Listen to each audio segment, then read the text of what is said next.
Eu creio que não há mais dúvida de ninguém que existem conexões entre o Partido dos Trabalhadores no Brasil,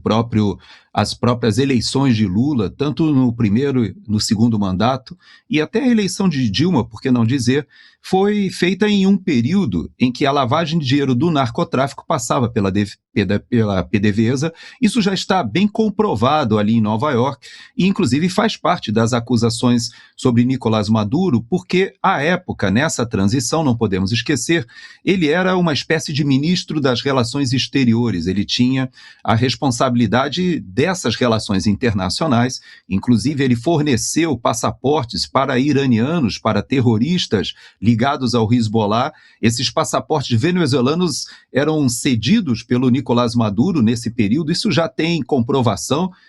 farta comprovação, mas mais do que isso, nessa transição nós não podemos esquecer que havia dois nomes que disputavam a sucessão de Chávez, que já estava doente e já estava bem inchado, né, naquela fase já terminal, quando foi a Cuba, aparentemente por um tratamento. Há quem diga que ele foi a Cuba e não retornou, porque ele, na verdade, morreu em Cuba, porque não tinha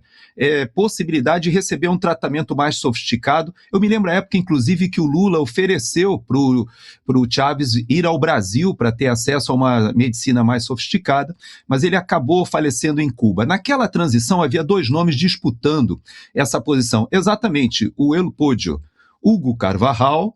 e também o Nicolás Maduro. E os cubanos decidiram por Nicolás Maduro, mesmo sabendo que ele não era venezuelano. Veja que agora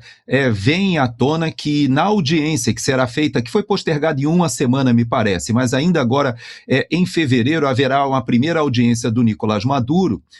Diz que uma das qualificações que tem que ser feita ali, né, ou seja, a identificação do réu, ele tem que dizer onde nasceu, ou seja, tem que ter os documentos comprovando. E aparentemente já há notícias aqui nos Estados Unidos que a documentação que foi apresentada é falsa, ele não nasceu na Venezuela, nasceu sim na Colômbia, portanto ele nem poderia ter sido presidente eleito nas eleições ainda que fraudadas anteriores. Apesar de tudo isso, os cubanos escolheram Maduro em detrimento de Carvajal, à época, por considerar que Maduro ele era um ex-caminhoneiro, casou com uma pessoa bastante sofisticada, porque a Cília Flores, sim, era uma advogada e que tinha uma capacidade de articulação gigantesca. Então há quem diga que ele era alguém que seria um preposto, uma espécie de pau-mandado, alguém que estaria a serviço dos cubanos com muito mais facilidade do que Carvajal. E ele assume essa situação, esse posto, e de lá para cá, o que nós vimos foi um crescimento da presença não só de Cuba, como da Rússia e do Irã. Essas três forças estiveram no controle